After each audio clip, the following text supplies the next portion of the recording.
Pamirsa ingkang tresnani dening Gusti Allah, Shalom. Kawula Samuel Widiatmoko sakmenika ngiringi sedherek inasih wonten ing renungan Sabda Winedhar 1/9 Mei 2020. Wawasan Alkitab kapendhet saking kitab Yohanes setunggal kanthi jejer Gusti Allah mawujud dados manungsa. Kapetik ayat 18. Ana dene Sang Sabda wis dadi daging sarta makuwon ana ing antara kita. Lan aku wis padha nyawang kamulyane. Ya iku kamulyan kang kaparingake marang panjenengane, kang jumeneng putraning ontang-anting Sang Rama, kang kapenuhan ing siramat lan kayekten. Injil Matius lan Lukas kawiwitan cariyos bab wiyosipun Gusti Yesus. Dene Injil Yohanes kawiwitan wontenipun cariyos menapa ta dalaranipun dene wonten wujud Sang Bayi Yesus putraning Allah. Estunipun Gusti Yesus menika Sang Sabda ingkang nunggil kalian Allah. Mila inggih Allah piyambak. Elokipun Sang Sabda mawujud ing blegering daging. Inggih ing kadagingipun manungsa. Manungsa menika titahipun Allah ingkang mulya.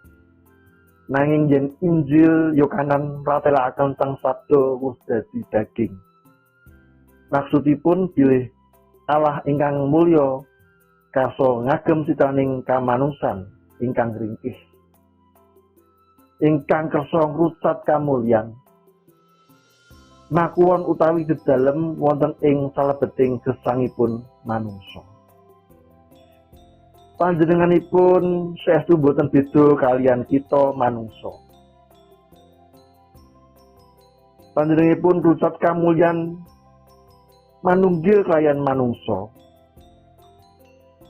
Menika boten kados dene peksi ingkang mabur mandhap ing siti rakedhap lajeng mabur manginggil malih. Nanging temen-temen manunggil kelayan kita manungsa. Inggih ing karingkihan kita. Wewujudanipun Sang Sabda ingkang dados daging menika ingkang dipun cariyosaken ing wiwitanipun Injil Matius lan Lukas. Cariyos bab wiyosipun Gusti Yesus. Dene Yohanes nyariyosaken menapa sebabipun mekaten.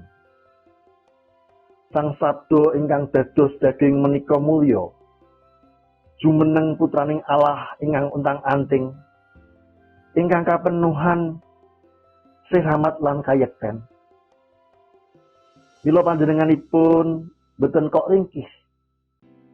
Panjenenganipun makuwon ing daging supados sami kados dene manungsa ngraosaken kaapesan lan kesangsaran.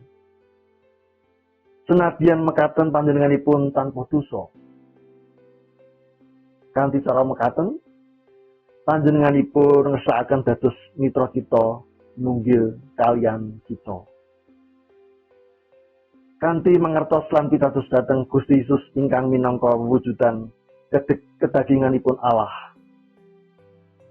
Kita sangsaya yakin bilih Gusti Allah saestu nilaraken kalenggahanipun, kaalahanipun, kangge manunggil kalian kita lan jalari kita manggilan ngraosaken ayem tentrem lan kawilujengan ingkang langgeng.